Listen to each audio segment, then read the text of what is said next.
بسم اللہ الرحمن الرحیم۔ تاریخ کے ہم سفروں السلام علیکم دوستو، آج ہم شروع کر رہے ہیں مغل سلطنت۔ تو سب سے پہلا آج کا ہمارا ٹاپک ہے Zahiruddin Babur. The first king of Mughal empire was Zahiruddin Babur. He was born in 1482 and died 1530۔ Zaheer Uddin Babar Timur Khan کے خاندان سے تھا۔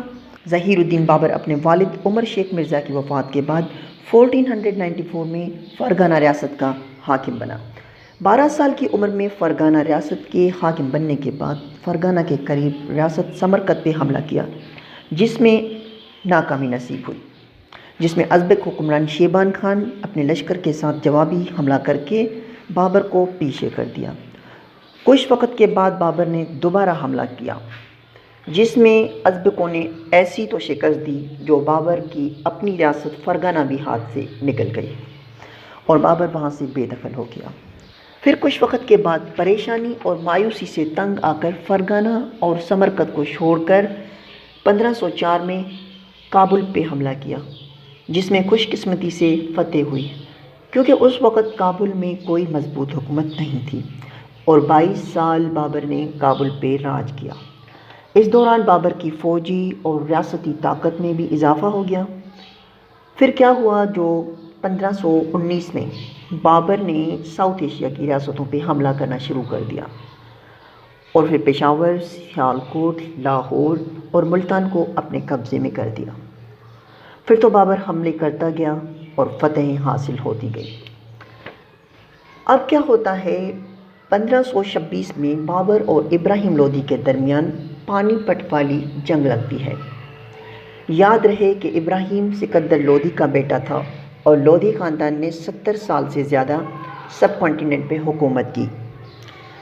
1451 سے 1526 تک دراصل ابراہیم لودھی کے خلاف اندرونی سازشیں عروج پہ تھی، اسی لیے بابر کو فتح ہوئی۔ نمبر 1، ابراہیم کا چاچا عالم خان اور اس کا بیٹا دولت خان، جن کو لودھی گورنمنٹ نے پنجاب کا گورنر بھی مقرر کیا تھا، لیکن وہ دونوں باپ بیٹا ہندوستان کی مرکزی حکومت کو اپنا حق سمجھ رہے تھے، اس لیے وہ ابراہیم کے خلاف ہر طرح کی سازشیں کر رہے تھے، اور عالم خان بابر کے پاس گیا کہ آپ آؤ اور دلی پہ حملہ کرو۔ پھر جب بابر نے حملہ کیا تو دولت خان نے کوئی جوابی کارروائی نہیں کی، اس لیے بابر کو آسانی سے فتح ہوئی۔ نمبر 2، دوسری طرف سے راجپوتوں کا سردار رانا بھی الگ مسئلہ بنا بیٹھا تھا۔ اس کا مقصد تھا کہ ہندوؤں کے لیے الگ حکومت قائم کی جائے، اس لیے رانا نے بھی ابراہیم کے خلاف بابر کی ہر طرح کی مدد کی اور بابر کو ہر طرح کی فتح ہوئی۔ بابر نے لودھی حکومت کو شکست دے کر مغل سلطنت کا بنیاد رکھا۔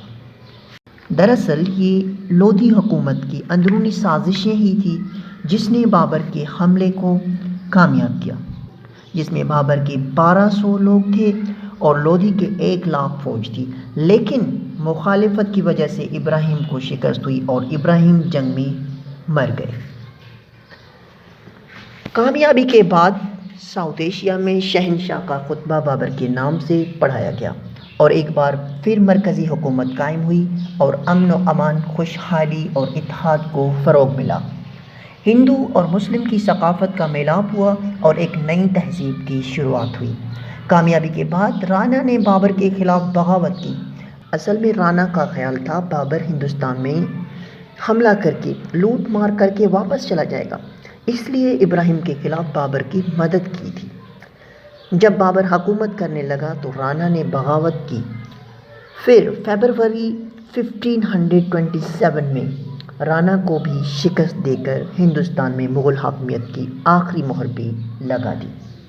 تھینک یو سو مچ۔ تو یہ تھا آج کا ہمارا ٹاپک۔ نیکسٹ ٹاپک کے لیے ہمارے چینل کو سبسکرائب کریں اور بیل آئیکن پہ کلک کریں، جیسے ہمارا آنے والا ہر ٹاپک، ہر ویڈیوز آپ تک پہنچتی رہے۔ Thank you.